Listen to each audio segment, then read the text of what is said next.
Rekan-rekan muda dan adik-adik sekolah minggu GKI Karangsaru, mulai saat ini memberikan persembahan dapat dilakukan dengan menggunakan QRIS loh. Caranya mudah. Pertama, buka aplikasi mobile banking atau aplikasi lainnya seperti yang tertera di bawah ini. Kedua, scan QR untuk melakukan transaksi. Terakhir, masukkan nominal persembahan, lalu tekan pilihan OK pada layar. Masukkan PIN untuk konfirmasi ulang transaksi saudara. Semoga cara ini memudahkan kita bersama dalam memberikan persembahan syukur kepada Tuhan.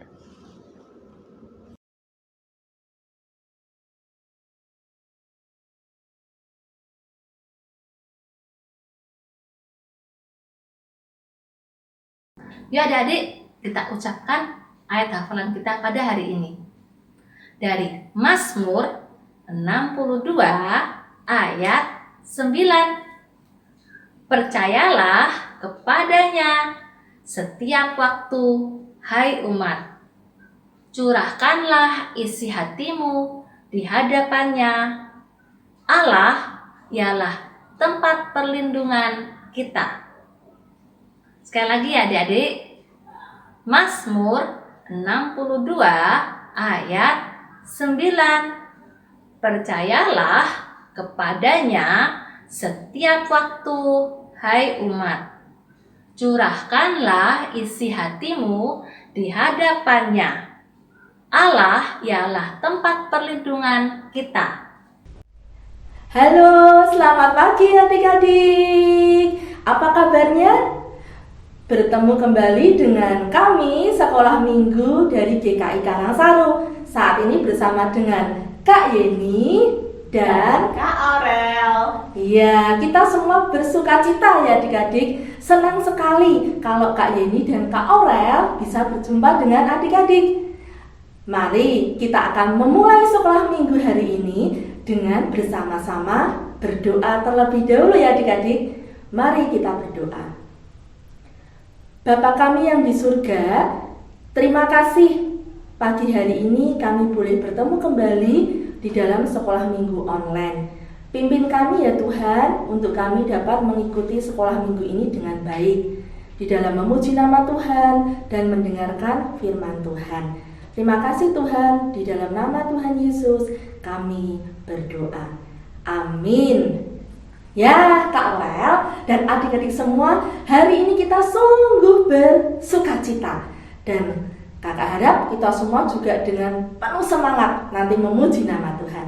Kita awali, kita memujikan apa kabar, mari bersalaman.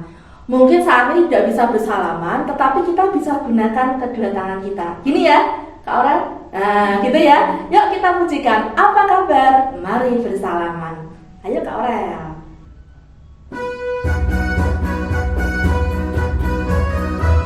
Apa kabar, mari bersalaman. Tepuk tangan, kita puji Tuhan. Goyang kaki kiri, goyang kaki kanan. Putar, putar, putar, putar, cari yang lain. Apa kabar, mari bersalaman. Tepuk tangan, kita puji Tuhan. Goyang kaki kiri, goyang kaki kanan. Putar, putar, putar, putar, cari yang lain. Apa kabar, mari bersalaman. Tepuk tangan, kita puji Tuhan. Goyang kaki kiri, goyang kaki kanan. Putar, putar, putar, putar, duduk yang manis. Iya. Biarlah kita juga selalu bersukacita untuk memuji nama Tuhan. Dan adik-adik, di dalam sukacita ini kita percaya bahwa Tuhan itu juga mengasihi kita, selalu memimpin kita, dan Tuhan itu mencintai semua bangsa. Kita memujikan Tuhan cinta segala bangsa.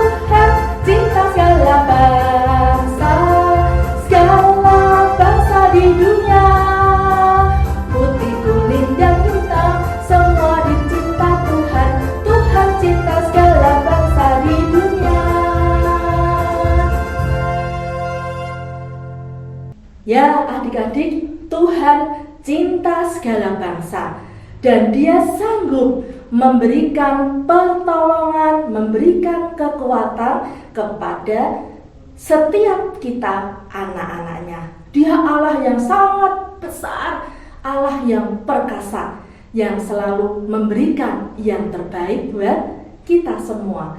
Allahku besar, kuat dan perkasa. Kita memujikan lagu ini.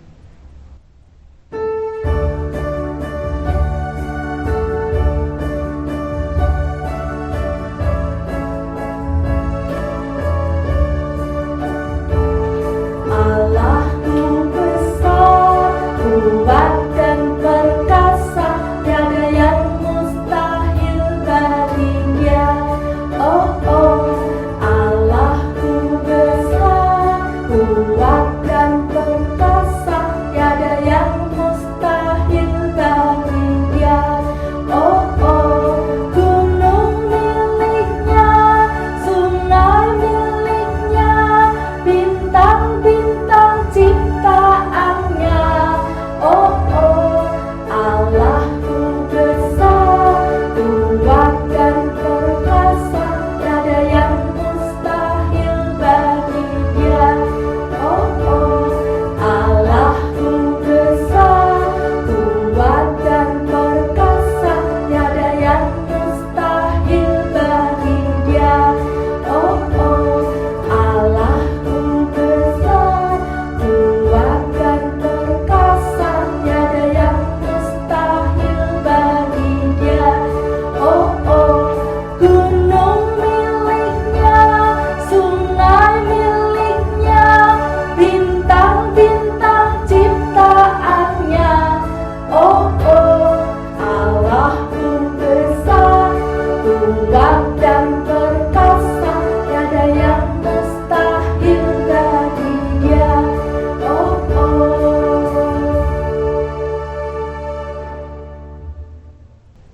Allah kita Allah yang besar.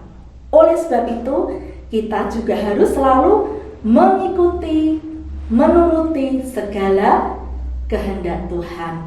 Dan saat ini kita mau siapkan hati untuk mendengarkan firman Tuhan. Kita pujikan satu lagu adik-adik, Alkitab yang indah. Kita pujikan dengan sepenuh hati kita.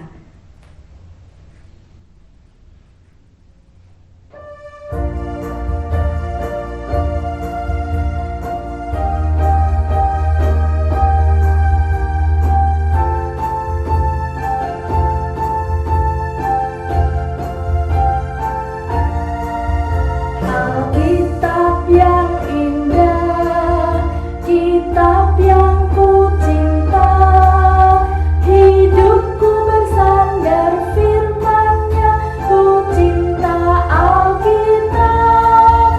Alkitab yang indah, kitab yang ku cinta, hidupku bersandar firman-Nya, ku cinta Alkitab.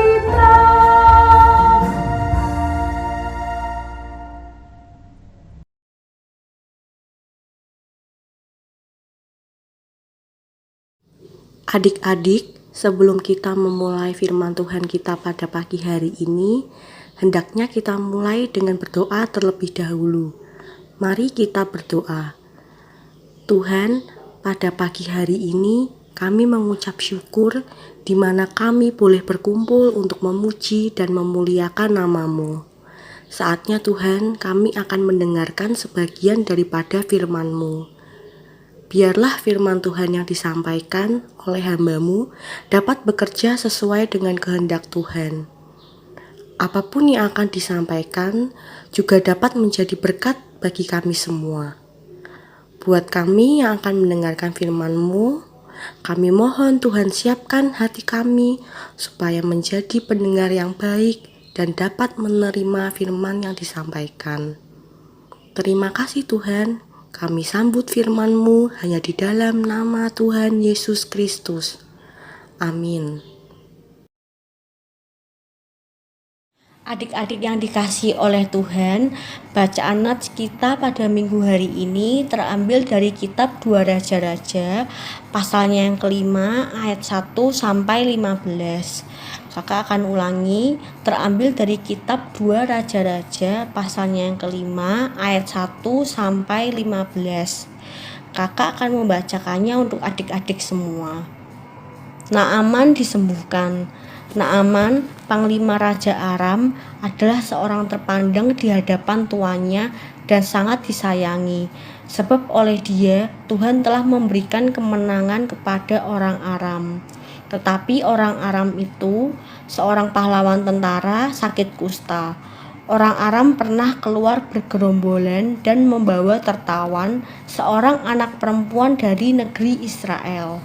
Ia menjadi pelayan pada istri Naaman. Berkatalah gadis itu kepada nyonyanya, "Sekiranya tuanku menghadap nabi yang di Samaria itu, maka tentulah nabi itu akan menyembuhkan dia dari penyakitnya." Lalu pergilah Naaman memberitahukan kepada tuannya. Katanya, "Begini-beginilah dikatakan oleh gadis yang dari negeri Israel itu." Maka jawab Raja Aram, "Baik, pergilah dan aku akan mengirim surat kepada Raja Israel."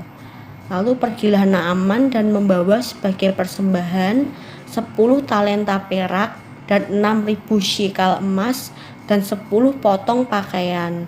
Ia menyampaikan surat itu kepada Raja Israel yang berbunyi, "Sesampainya surat ini kepadamu, maklumlah kiranya bahwa aku menyuruh kepadamu Naaman pegawaiku supaya engkau menyembuhkan dia dari penyakit kustanya." Segera sesudah Raja Israel membaca surat itu, dikoyakkannyalah pakaiannya serta berkata, "Allahkah aku ini yang dapat mematikan dan menghidupkan, sehingga orang ini mengirim pesan kepadaku supaya kusembuhkan seorang dari penyakit kustanya? Tetapi sesungguhnya perhatikanlah dan lihatlah, ia mencari gara-gara terhadap aku." Segera sesudah didengar Elisa, abdi Allah itu, bahwa Raja Israel mengoyakkan pakaiannya, dikirimnyalah pesan kepada raja. Bunyinya, "Mengapa engkau mengoyakkan pakaianmu? Biarlah ia datang kepadaku, supaya ia tahu bahwa ada seorang nabi di Israel." Kemudian datanglah Naaman dengan kudanya dan keretanya, lalu berhenti di depan pintu rumah Elisa. Elisa menyuruh seorang suruhan kepadanya mengatakan, "Pergilah, mandi 7 kali dalam sungai Yordan, maka tubuhmu akan pulih kembali, sehingga engkau menjadi tahir." Tetapi pergilah Naaman dengan gusar sambil berkata, "Aku sangka bahwa setidak-tidaknya ia datang keluar dan berdiri memanggil nama Tuhan Allahnya, lalu menggerak-gerakkan tangannya di atas tempat penyakit itu, dan dengan demikian menyembuhkan penyakit kustaku. Bukankah Abana dan Parpar, sungai-sungai Damsyik, lebih baik dari segala sungai di Israel? Bukankah aku dapat mandi di sana dan menjadi tahir?" Kemudian berpalinglah ia dan pergi dengan panas hati. Tetapi pegawai-pegawainya datang, mendekat serta berkata kepadanya, "Bapak, seandainya nabi itu menyuruh perkara yang sukar kepadamu, bukankah Bapak akan melakukannya? Apalagi sekarang ia hanya berkata kepadamu, 'Mandilah dan engkau akan menjadi tahir.'" Maka turunlah ia membenamkan dirinya 7 kali dalam sungai Yordan, sesuai dengan perkataan abdi Allah itu. Lalu pulihlah tubuhnya kembali seperti tubuh seorang anak, dan ia menjadi tahir. Kemudian kembalilah ia dengan seluruh pasukannya kepada abdi Allah itu. Setelah sampai, tampillah ia ke depan Elisa dan berkata, "Sekarang aku tahu bahwa di seluruh bumi tidak ada Allah kecuali di Israel. Karena itu, terimalah kiranya suatu pemberian dari hamba-Mu ini." Adik-adik, sebelum kita memulai firman Tuhan pada hari ini, kakak mau menceritakan pengalaman yang kakak alami beberapa bulan yang lalu. Jadi beberapa bulan yang lalu kakak sempat sakit COVID. Waktu kakak sakit COVID, perasaan yang kakak alami pastinya sedih dan kaget karena COVID adalah pengalaman pertama bagi kakak. Akhirnya kakak diharuskan menjalani isolasi mandiri selama 14 hari di rumah. Di rumah kakak beristirahat, minum obat, dan terus berdoa kepada Tuhan meminta kesembuhan. Setelah kakak melewati isolasi mandiri selama 14 hari di rumah, ternyata kakak belum benar-benar dinyatakan sembuh. Kakak belum benar-benar dinyatakan pulih.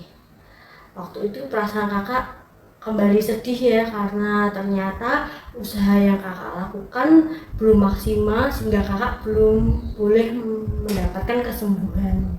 Tapi itu tidak membuat kakak pantang menyerah.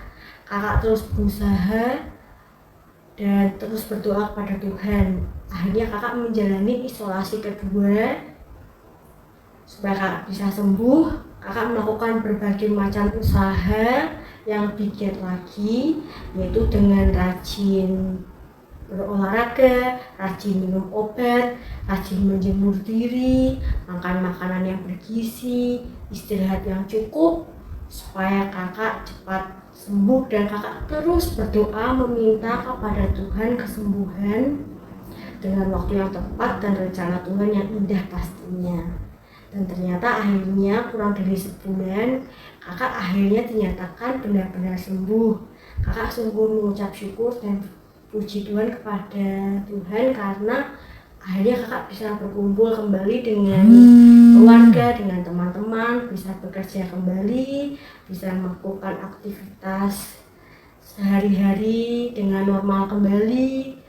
Luar biasa pertolongan Tuhan yang ajaib yang telah memberikan kesembuhan kepada kakak, dan kakak juga berterima kasih kepada keluarga, saudara, dan teman-teman yang ikut mendoakan, mensupport, dan menemani kakak ketika sakit. Ini adalah pengalaman kakak yang menerima pertolongan Tuhan yang sungguh luar biasa ajaib dalam kehidupan kakak. Nah, hari ini kakak mau mengajak adik-adik semua untuk kita mendengarkan kisah pertolongan Tuhan yang ajaib yang dialami oleh seorang panglima tentara Raja Aram bernama Naaman yang sedang sakit. Yuk! Adik-adik, dahulu dikisahkan hiduplah seorang panglima tentara Raja Aram. Ia bernama Naaman. Naaman adalah panglima yang sangat luar biasa karena ia berhasil membawa keberhasilan dan kemenangan bagi orang-orang Aram. Suatu ketika Naaman terjangkit satu penyakit. Ia terkena penyakit kusta. Sekujur tubuhnya dipenuhi oleh luka-luka.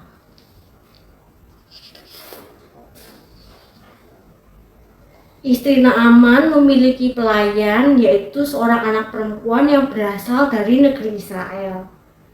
Pelayan itu berkata kepada istri Naaman bahwa ada seorang nabi di Israel yang dapat menyembuhkan Naaman dari penyakit kustanya.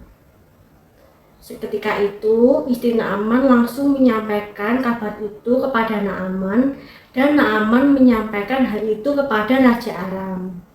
Raja Aram pun menyetujuinya dan mengizinkan Naaman pergi ke Israel dengan membawa banyak pasukannya dan beberapa persembahan seperti emas, perak, dan beberapa potong pakaian.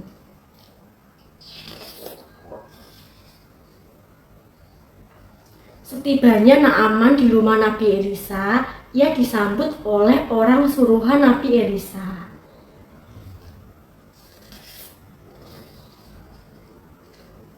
Orang suruhan Nabi Elisa ini berkata kepada Naaman, jika Naaman ingin sembuh, ia harus mandi di sungai Yordan sebanyak 7 kali.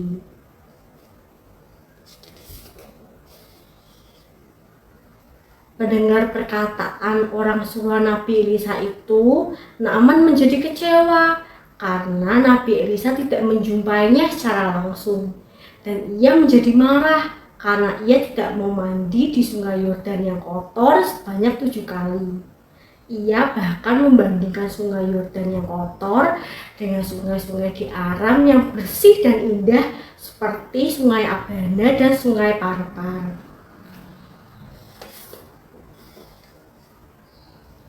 Tetapi pegawai Naaman berkata kepada Naaman, "Bapak, seandainya Nabi itu menyuruh kau melakukan perkara yang sulit ataupun sukar, bukankah kau akan melakukannya?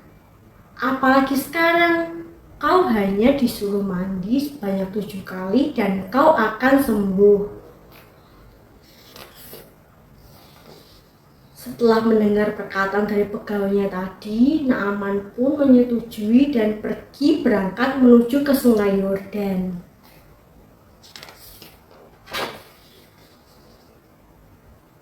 Di sungai Yordan, ia melakukan sesuai apa yang dikatakan oleh Nabi Elisa. Ia mandi di sana sebanyak 7 kali.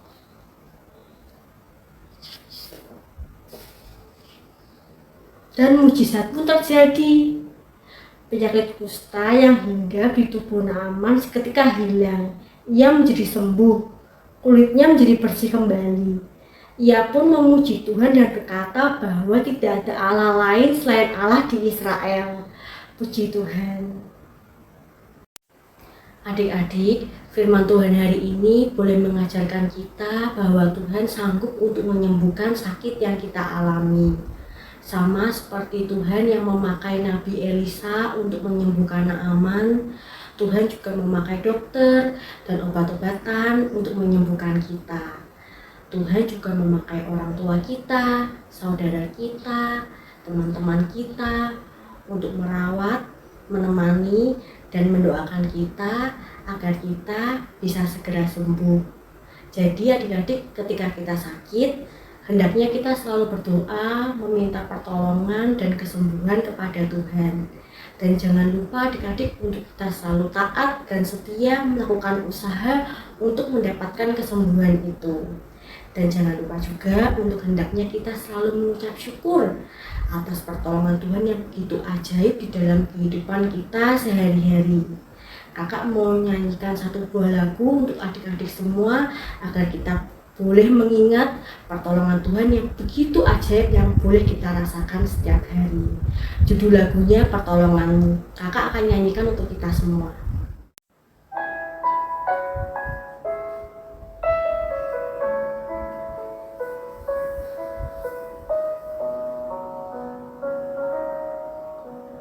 Hatiku tenang berada dekatmu, kaulah jawaban hidupku. Hatiku tenang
Di situ tanganmu bekerja, pertolonganmu begitu ajaib. Kau telah mengikat hatiku, kini mataku tertuju padamu. Ku rasakan kasih-Mu, Tuhan.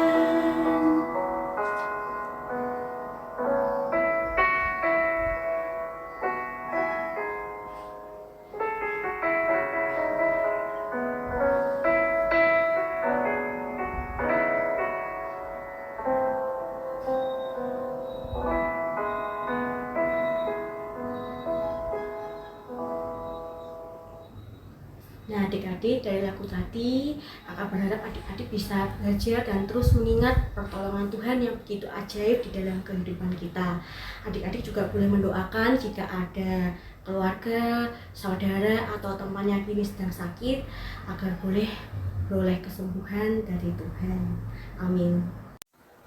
Adik-adik, ayat hafalan kita pada minggu hari ini terambil dari kitab Yeremia pasalnya ke-33 ayat 6a.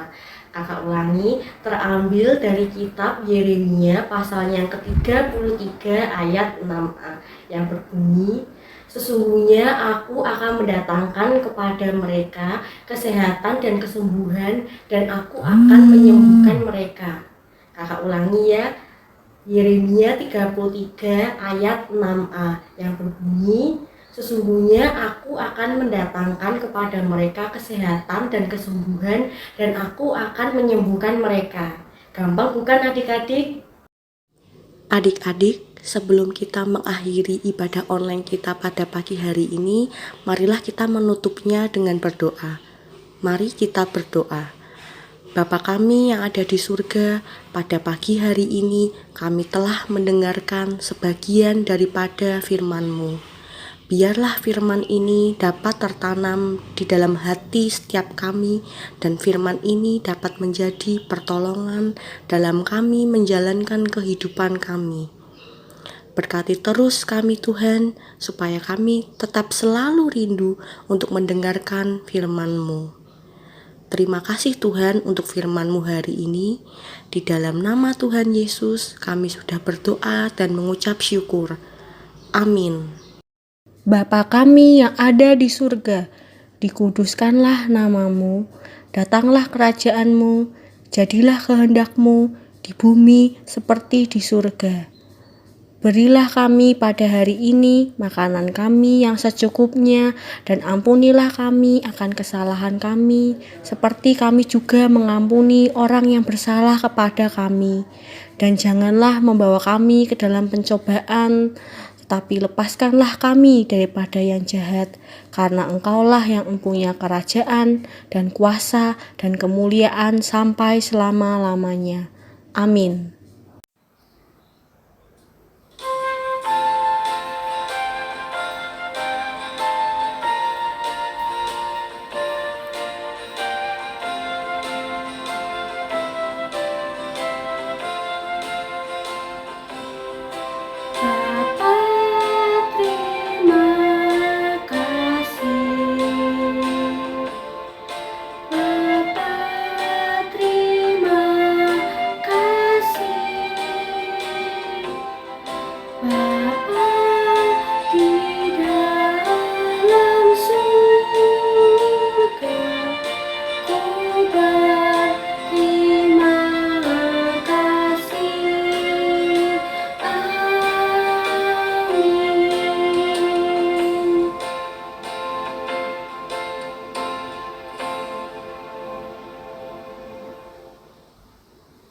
Sampai jumpa adik-adik, Tuhan Yesus memberkati.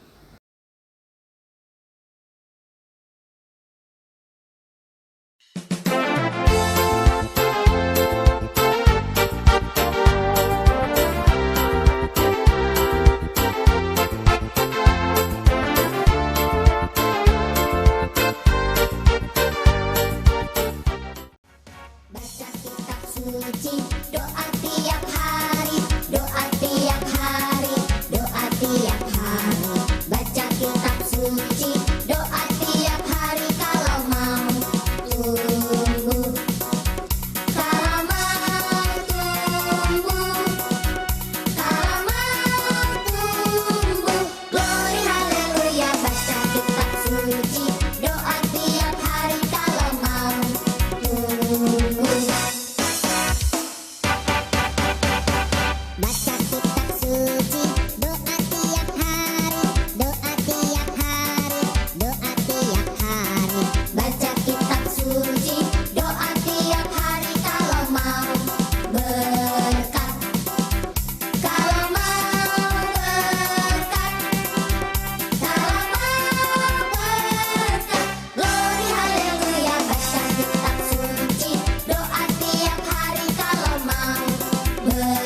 Happy birthday to you. Happy birthday to you.